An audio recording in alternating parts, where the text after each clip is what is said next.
In your response to Senator Paul yesterday, you suggested there may well be circumstances in which it is permissible to use drones to target a U.S. citizen on U.S. soil. I'd like to explore those circumstances, and in particular, you pointed to two. You pointed to Pearl Harbor and 9/11, both of which were extreme military attacks on the homeland.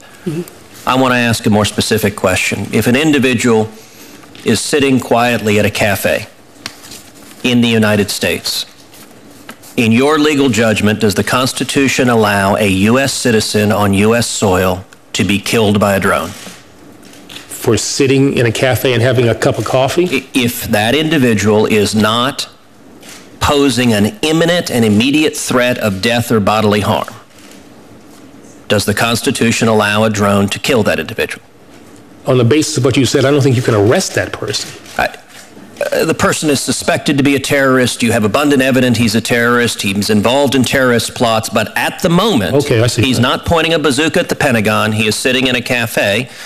Overseas, the United States government uses drones to take out individuals when they're walking down a pathway when they're sitting at a cafe. If a U.S. citizen on U.S. soil is not posing an immediate threat to life or bodily harm, does the Constitution allow a drone to kill that citizen? I would not think that that would be an appropriate use of any kind of lethal force. We would deal with that in the way that we typically deal with a situation like that. We would expect with respect, General Holder, my question wasn't about appropriateness or prosecutorial discretion. It was a simple legal question. Does the Constitution allow a U.S. citizen on U.S. soil who doesn't pose an imminent threat to be killed by the U.S. government? I do not believe that.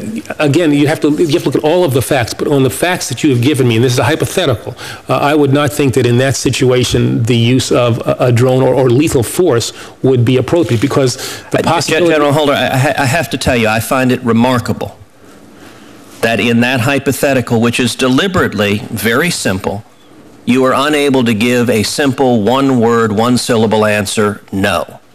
I think it is unequivocal that if the U.S. government were to use a drone to take the life of a U.S. citizen on U.S. soil and that individual did not pose an imminent threat, that would be a deprivation of life without due process. Maybe I've not been clear. I said that the use of lethal force, and I'm saying drones, guns, or whatever else would not be appropriate in that circumstance. You keep saying appropriate. My question isn't about propriety. My question is about whether something is constitutional or not.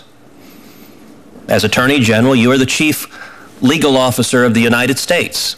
Do you have a legal judgment on whether it would be constitutional to kill a U.S. citizen on U.S. soil in those circumstances? A person who is not engaged, as you've described. Again, this is the problem with hypotheticals. But the way in which you have described this person sitting at the cafe, not doing anything imminently, the use of lethal force would not be appropriate, would not be something... I find it remarkable that you still will not give an opinion on the constitutionality. Let me move on to the next topic, because we've gone round and round. Let me be clear. Translate my appropriate to no. I thought I was saying no, all right? No. Yeah, no.